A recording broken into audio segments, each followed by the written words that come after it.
And hello, it's Thursday. It's 1 p.m. East Coast time, and it's time for another episode of my show, Grow Your Business by the Numbers. I'm your host, Mick Holly, the growth guy. I can help you grow your business 10x, improving your revenues, your profits, and your cash flows.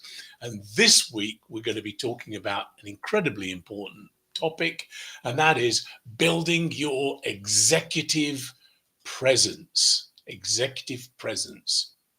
So, what do I mean by that? Executive presence. It's that confidence, it's that aura, so that you exude command authority and persuasive powers.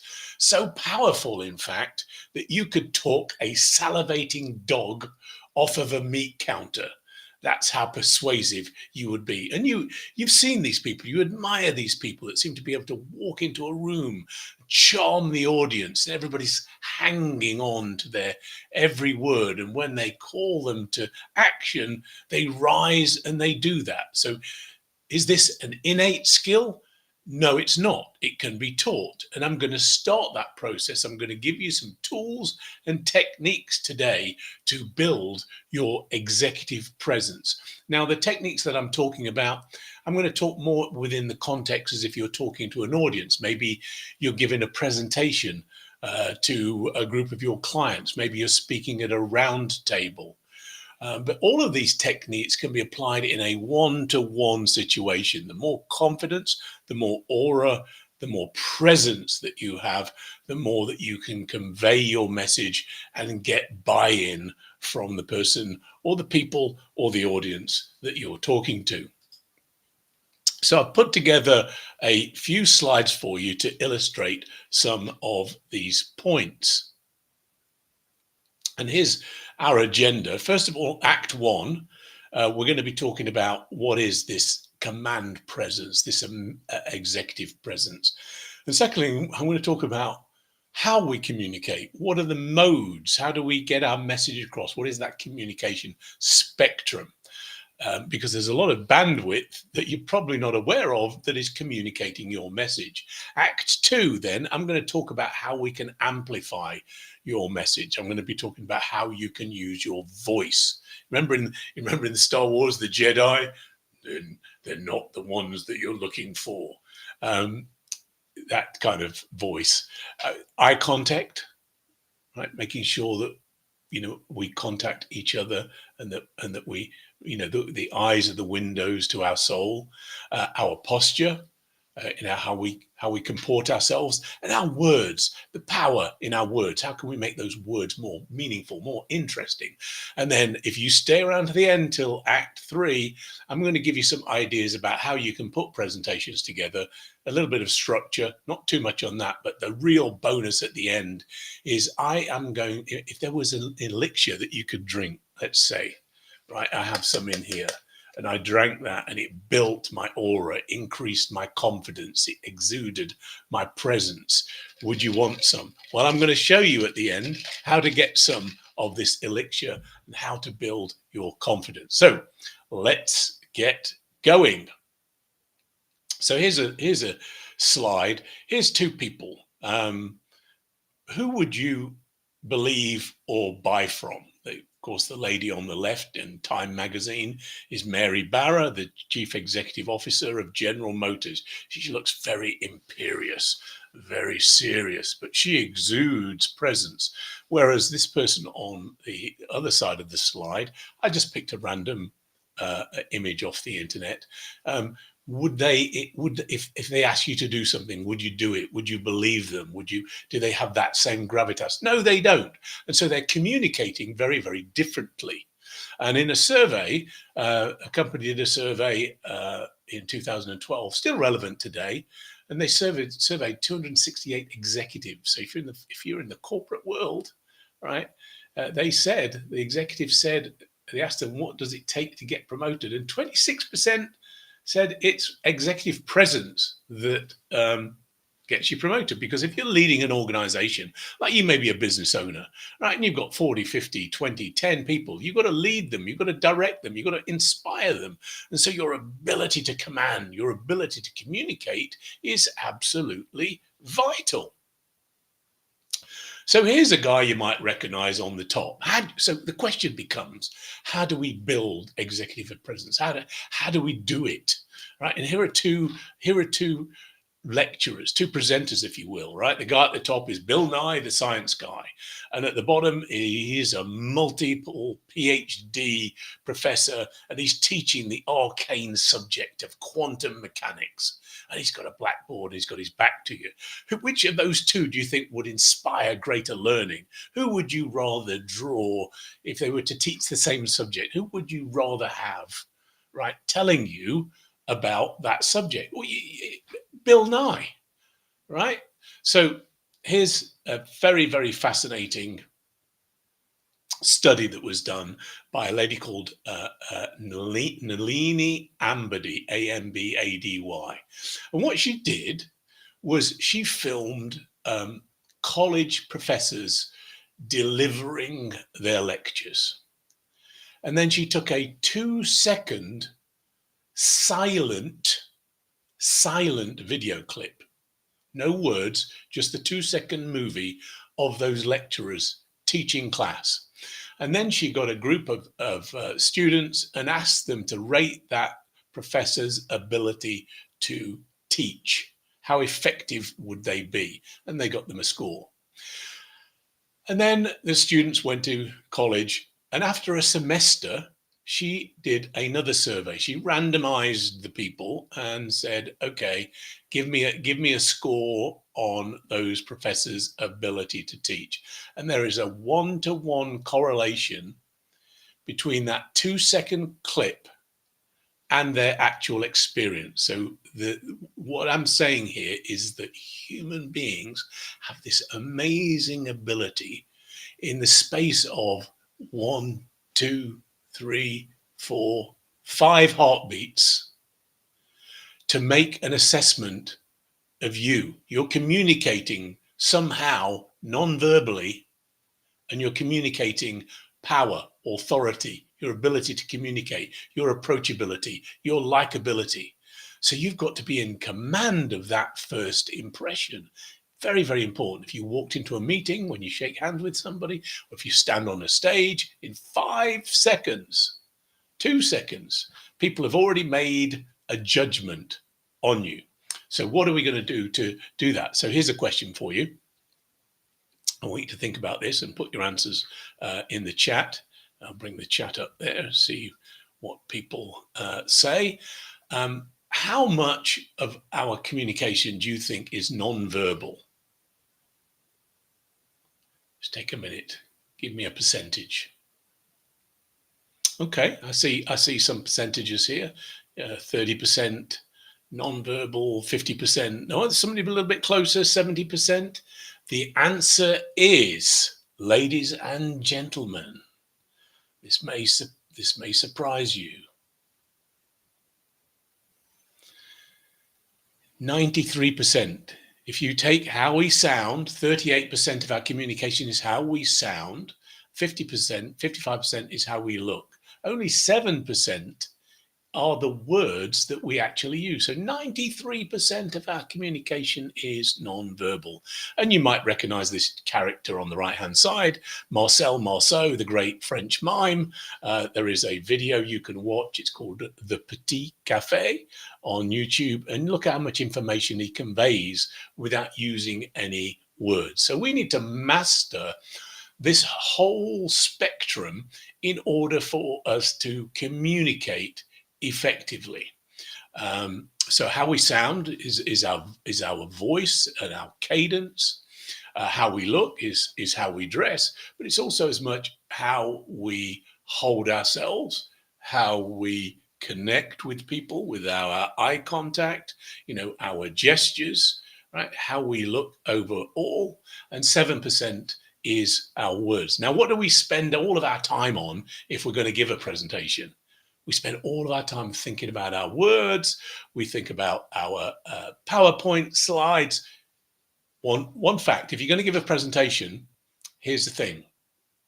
They can either read your slides or they can look and listen to you.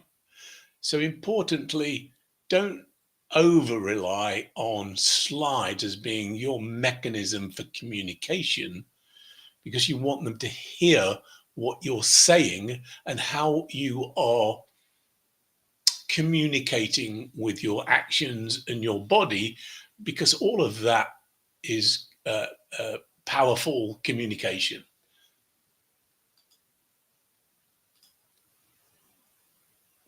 So let's start with our voice, right? This is 38% of the way that we communicate. And when you're on the telephone, right, it makes an even bigger impact. But one of the things I would say to you is, when you are on the telephone, people can tell how you are, what your body posture is, whether you're slumped, whether you're stood up, whether you're smiling. It also conveys that non-verbal, even manages to get into your voice through those waves in the telephone, surprisingly. All right, so let's talk about voice power. I want you to do a little exercise. Get a little piece of paper and answer these 6 questions, and give yourself a score on 0 to 4. So others, question number 1, others let you finish without interrupting. So if you always, people always let you finish talking without interrupting, give yourself a 4. If usually you finish without interruption, a 3, sometimes 2. And if you never get to finish without somebody chipping in and asking you a question or interrupting you, give yourself a 0.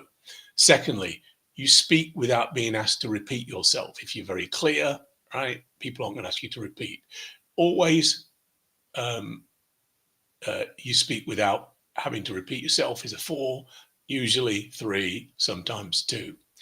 People seem to remember what you say. You say it with such interest and clarity and conviction and power that it conveys and makes an indelible memory in their mind. So if you are able to, people remember what you say always, give yourself a 4, usually 3, sometimes 2, never remember what you say, 0. Number 4, others are quick to act on your suggestions and commands. You have that command presence. When you say, hey, I'm a business owner, this is what we're going to do, everybody goes, yeah, we're with you, boss. Yeah, we're on it. Do they always do that, or usually do that, or sometimes they do that and no, I'm not really sure about that, or never? I don't know about that, boss. I don't think it's going to work, right? The conviction's not there. Question 5, you find it easy to change people's minds. No, Mick, we're not buying from you. We don't want your service. I understand. Okay, tell me a little bit more about that. What are you going to use instead in order to achieve your end goals? And you'd get into a conversation about how you might change their minds through conversation. So do you find it easy? Always 4, usually 3, sometimes 2, never 0. And number 6, at the end of the day, you've been speaking a lot and your voice still sounds fresh. Always 4, usually 3, sometimes 2, never 0. And add all those scores up. And if you scored yourself 0 to 4, you're in a lot of trouble. I can help you, of course. 5 to 9, are you wearing a cloak of invisibility? Your biggest enemy is obscurity. If people aren't hearing what you're saying, if your message isn't getting through, you're living with an invisibility cloak on. 10 to 14, there's hope, but your competitors aren't worried. 15 to 19, your voice is an asset. And then if you're a 20 to 24, you should consider going into office. All right, a little bit of fun there. So I'm going to talk a little bit about how we raise that voice power, and here we're going to talk about, some basic biology in terms of your lungs, right? So as you can see in this image, the top part of your lung is where you have very, very shallow breathing. Here's your thoracic breathing and diaphragmatic breathing. Now this you'll have experienced diaphragmatic breathing if you've ever heard a baby cry, which of course you all have. It's so loud and it comes from such a tiny little thing. Why? Is because they're using that whole diaphragm to propel that air across those vocal cords. So we want to get more deeper inhalation and use all of the air over our vocal cords. But what does happen is when we're coming into a presentation or we're a little worried about a meeting, we get a little bit tense, and we shrink a little bit, and we start breathing very, very shallowly, and our voice also sounds very squeaky. It's very squeaky because we're only using a little bit of our trachea. So this trachea is a reverberation chamber. So the bigger it is, the more reverberation that comes out of that. So if it's very small, it's very squeaky, and if it's opened up, it is very resonant, and we'll be able to get a much richer, mellifluous voice coming out. So the second thing, so there are two things that are going to affect your voice power.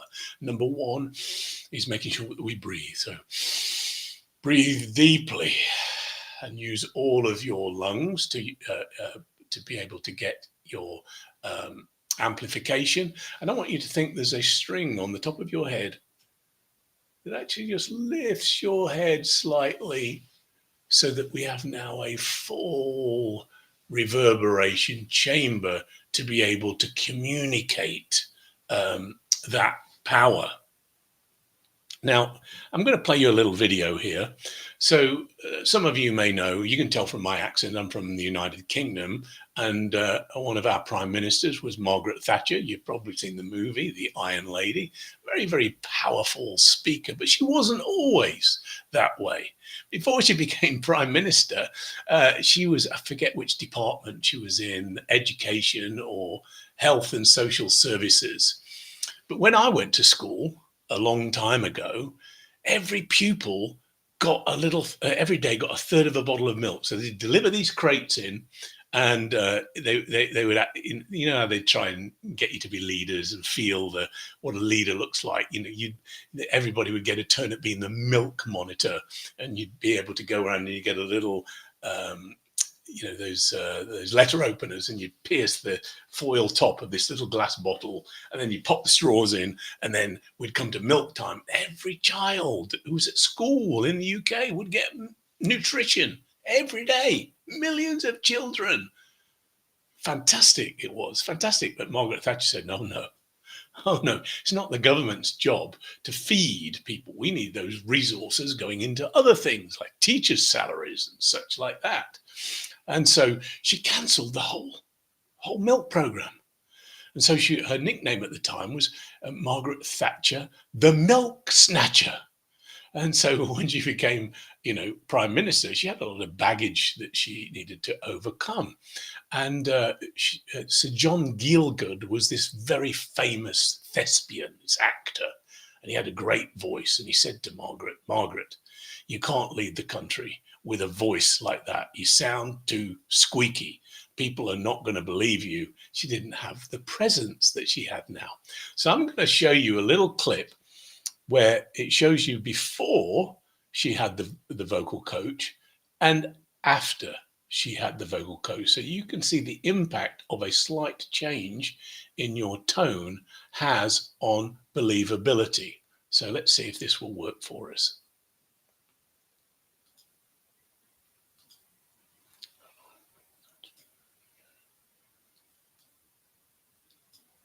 I've been so busy that I haven't had really much time to think about it. After all, I know I'm still only me, and so do my family. But I'm very much aware of the responsibilities and a little bit apprehensive. Who wouldn't be when you think of the names that I follow? Let me answer that very deeply, because I feel very strongly about it. The greatest divisions this nation has ever seen were the conflicts of trade unions towards the end of a Labour government.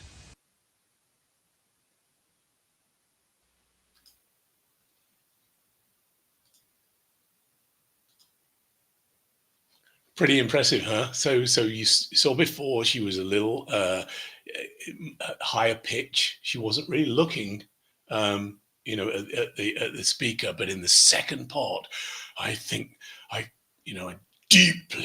deeply, and her eye contact was there, her intensity, her body language was there, but her voice actually dropped. I think it was 20 hertz in frequency. And it wasn't because she was affecting, right, artificially affecting that.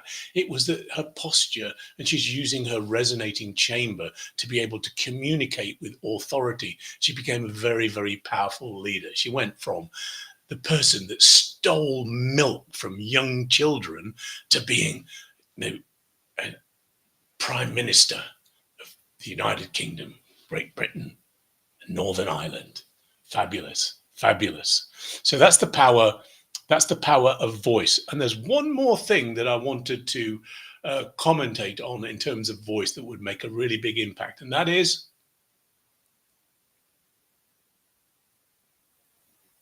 the power of the pause.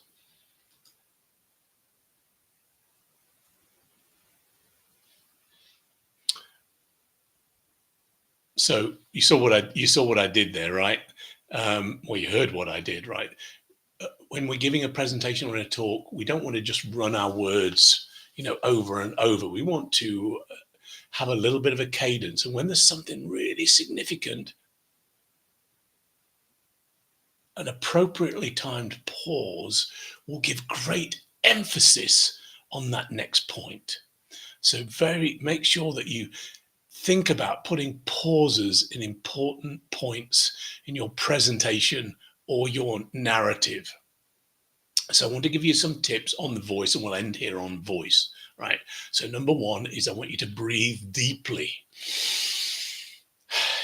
Breathe before you step onto the stage. Or if you're going to a one-to-one meeting with somebody in their office, make sure that you breathe deeply before you go on. You don't want to be in oxygen deficit before you get into the meeting, because when you get into the meeting, you're probably going to be a little tense, and you start that shallow breathing. It's natural. Some of us get very anxious in key meetings. So make sure that you breathe before you go in. Keep that chin raised. Remember that. Keep that resonating chamber. Even if you're sitting in a chair, make sure that you're sitting erect and that you've got that resonant chamber nice and open. And then what I want you to do is I want you to stop and breathe during your presentation or your one-on-one meeting. That's an interesting point. Or if you're on stage, you might say, hey, there are several points that I want to give you, like in this list. The first thing is I want you to breathe deeply. And take a moment to breathe. Pause. The audience don't feel as though you're losing your way, that you don't have confidence, that you're not in command of your subject, or you've forgotten your notes. It's just very, very natural. When we breathe, we have more air to flow over those beautiful vocal cords. So I want you to write breathe. If you've got some speaker notes, write the word breathe. Write it on your hand if you're in a meeting, and just take a little look at it and go, oh yeah. Make sure that you continue to breathe and that you use that pause. So that was 38% of our communication is voice power. So I've given you some techniques there. Now, I'm in the wrong. There we go. The next section. Guess what this is? This is eye contact. I had somebody ask me, where do I look when I'm giving a presentation? They said, I don't know where to look at. Lots of people, I kind of look over the top, and it's not engaging. You're not engaging with the audience, number one, and number two, you're not getting feedback, right? You want feedback. Communication is a two-way thing, right? You're sending a message out, and you want to see it's been received and reciprocated. So you want to be engaging with the audience. You want to be looking at their eyes. Now there's 20 people in the front row and there's 100 people in the room, maybe. Or you're in a boardroom and there's 5 or 6 people around a table and you're having a business meeting, right? You want to look at those people when you're speaking. So here's a little technique that you can use. It's called STOP, and it's an acronym for the phrase single thought, one person. So the way to do this is you pick somebody in the audience and say, and what I'd like to talk about, and you look at them There are 5 things that I'm going to talk about today. The first thing is, or the 3 things that businesses need to do to make to be successful. Business owners need to do 3 things. Number 1, they need to make money. And then you pick another person. And number 2, they need to generate healthy cash and cash flows. And then you look at the third person, and the third thing is you need to build systems so that you can have scale and build long-term wealth.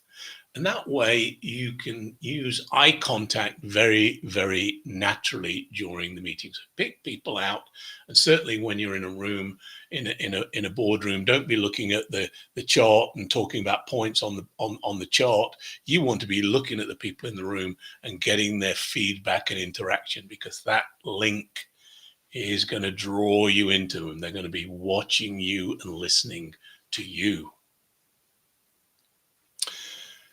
The other thing about so this is eye contact is all part of how we look at people, but it's also about our posture. Okay, so if we want to be physically relaxed, and we want to be relaxed because that promotes our breathing, it promotes our resonance.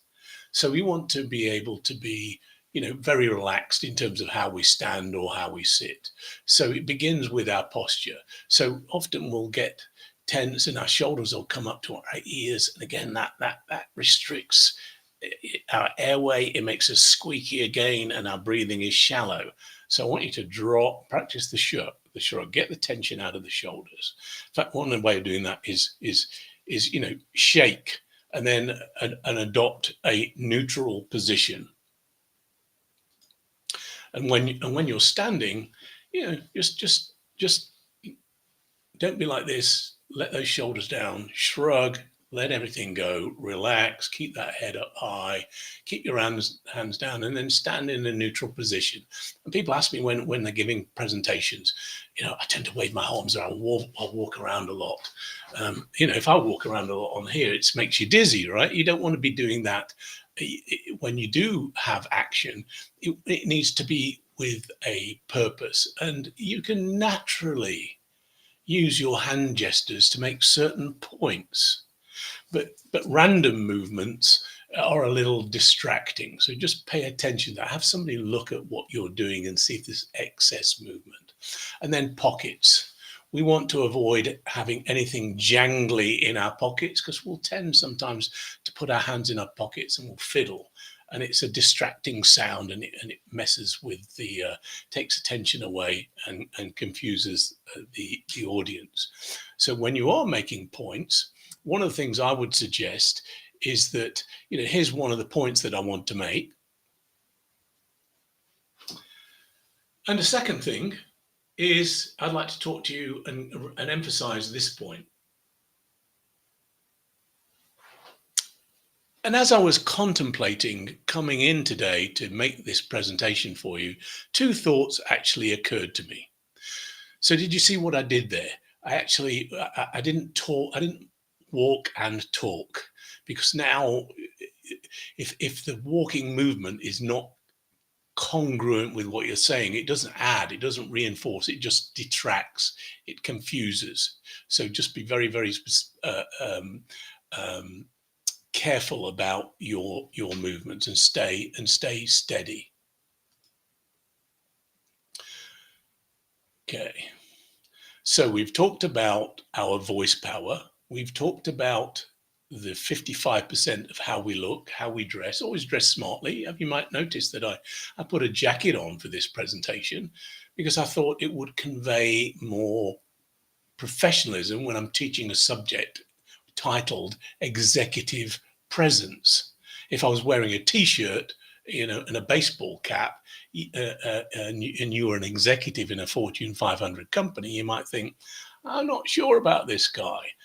So dress appropriately for your audience and for your meeting. I mean, if you are an installer, then having your dungarees but being very smart and present and clean is equally valid. So make sure that your actual clothing, physical attire look is consistent with who you are and the messages that you are trying to convey. And that look is also about your posture, your deportment. Remember Mary Barra, very imperious, very powerful ways to convey through how you look, which was 55% of the communication spectrum. So now so here we are with the words, 7%. Now, I'm not saying that the words are only 7% of the importance. The words are critically important, but your non-verbal has got to be reinforcing your verbal, your words. So if let me give you an example. Let's go back to the full screen here. I'm going to say the same thing, so they're using the same words, but my non-verbals will be different. So here's one. Oh, we really would like to bid on this job. We think we can do an absolutely fantastic job. Yeah. We really want it. As opposed to, I'm going to give you a proposal for this job. We can nail this. We can really take it out of the park. We want this. We really want this job. We know we can do it. Now, which one would you believe? The words, and even I couldn't keep my words consistent there, because I turned into a different person when I stood up, and I was more, using my body language. It just naturally changed the way it changed my mind. So I didn't use exactly the same words, but the sentiment was the same. I want to deliver a proposal, and we absolutely believe that we can help you, and we want this work. But the first delivery of that was, I don't know if we can work with each other. I don't think Mick believes that. So your non-verbals really will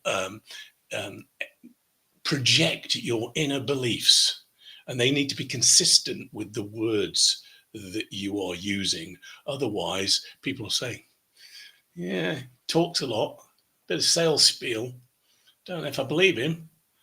So even though you might believe it, it's just the way that you're communicating. And if you have too many words, right, now you're diluting this non-verbal across this multitude of words. So you need to be tight. Don't use too many words. Don't speak too quickly, so that those non-verbals and verbals can be in consistent synchronization. They're congruent.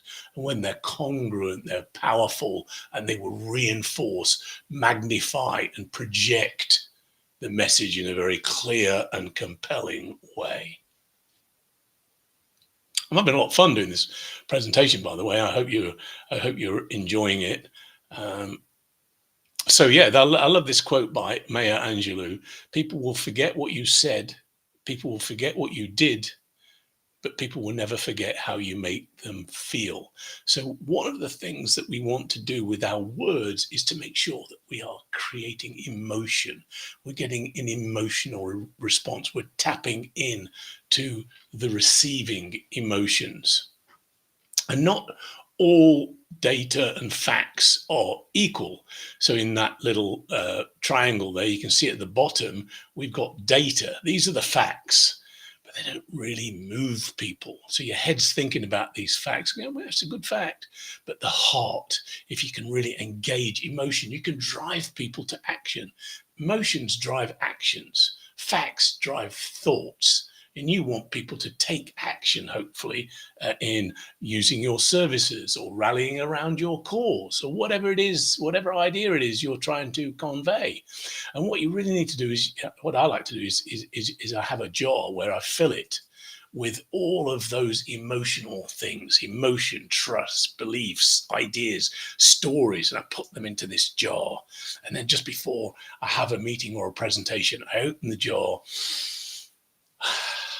and I inhale that metaphorical essence.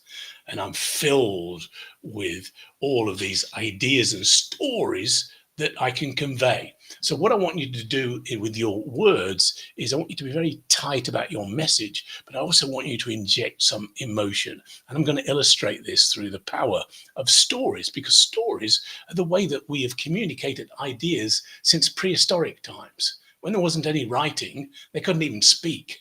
Right? And then they started speaking. They drew pictures, they drew pictograms and stories. Then they had verbal stories. Then they had oral history before books were invented. That's how we all learned new things and new ideas.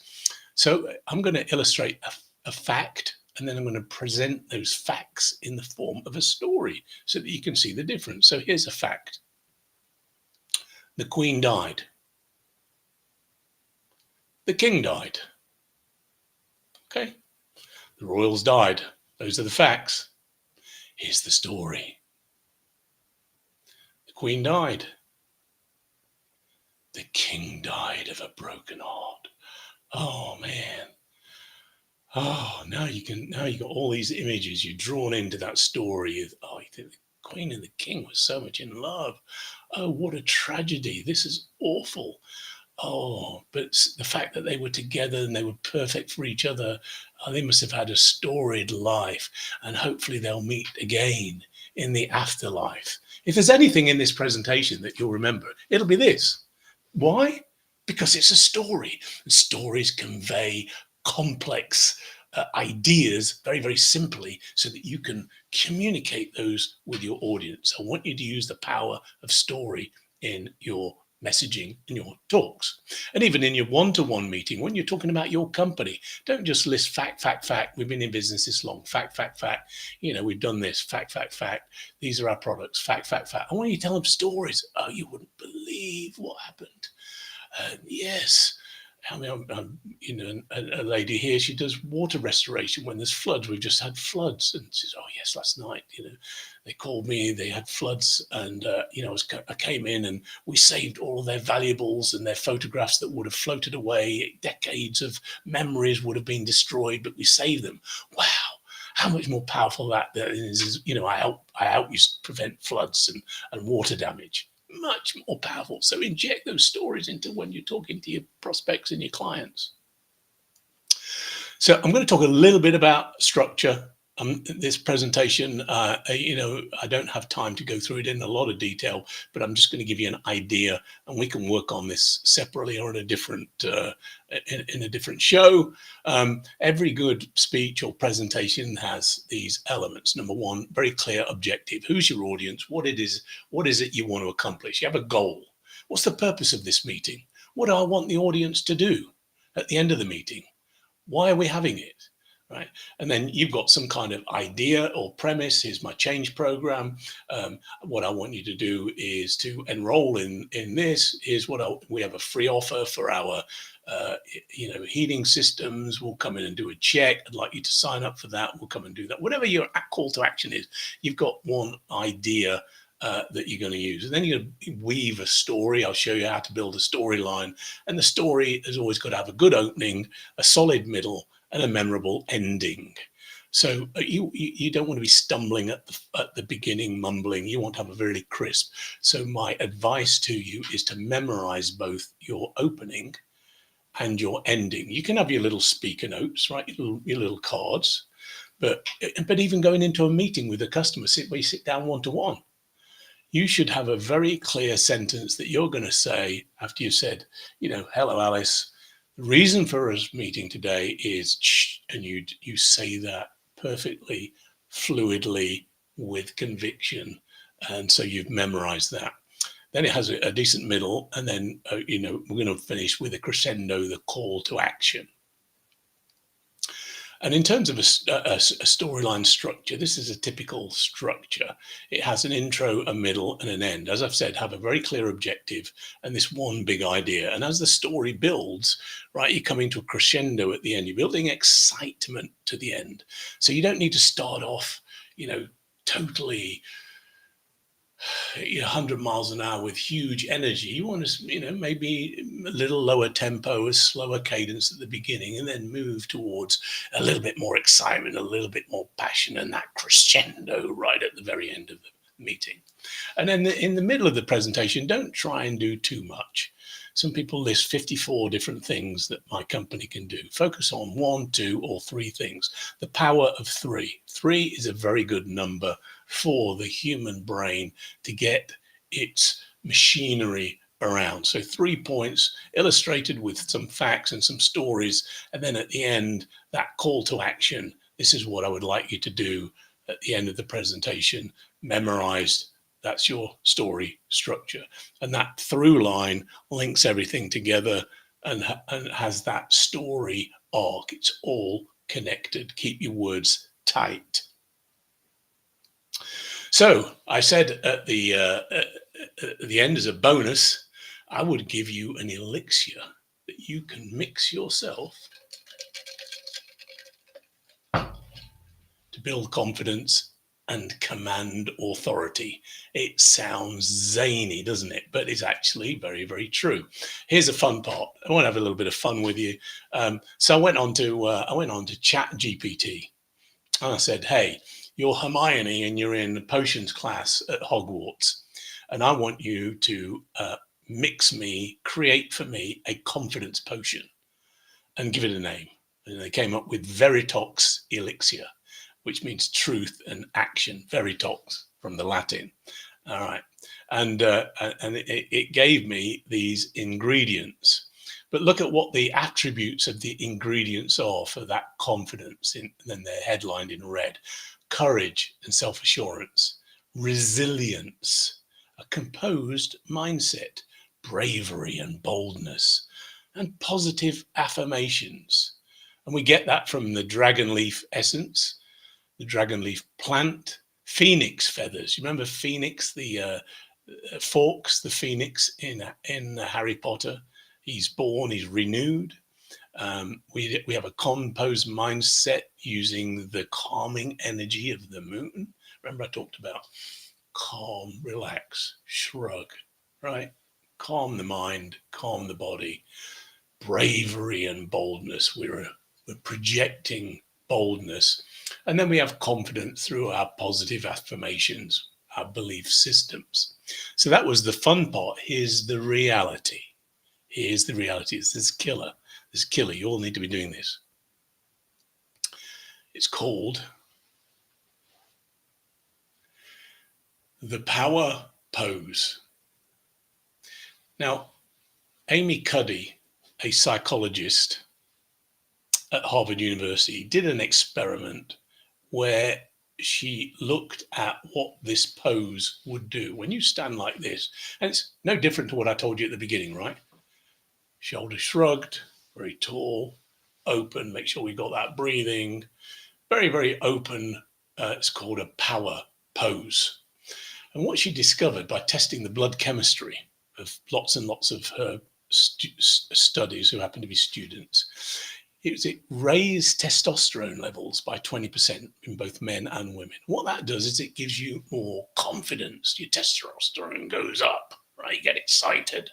Now, if you just raise your excitement and assertiveness, you might come over as being belligerent and badgering. But what this pose does is it also reduces the stress hormone by 25%. All those stress cortisols go out. So I'm now calm and assured. Do you remember Veritox? Calm and assured with assertiveness. So I'm now assertive in a calm, measured, confident way. Wholly different behavior change, different executive presence. And the corollary is in effect. So if you take a non-power pose and you shrink, right, and you hold yourself closed, your testosterone levels drop and your stress levels go up. So now you're unconfident and stressed. You don't want to be there. That's not executive presence. And I'll just show you what some of those real life poses look like. So she asked people, this was a great study.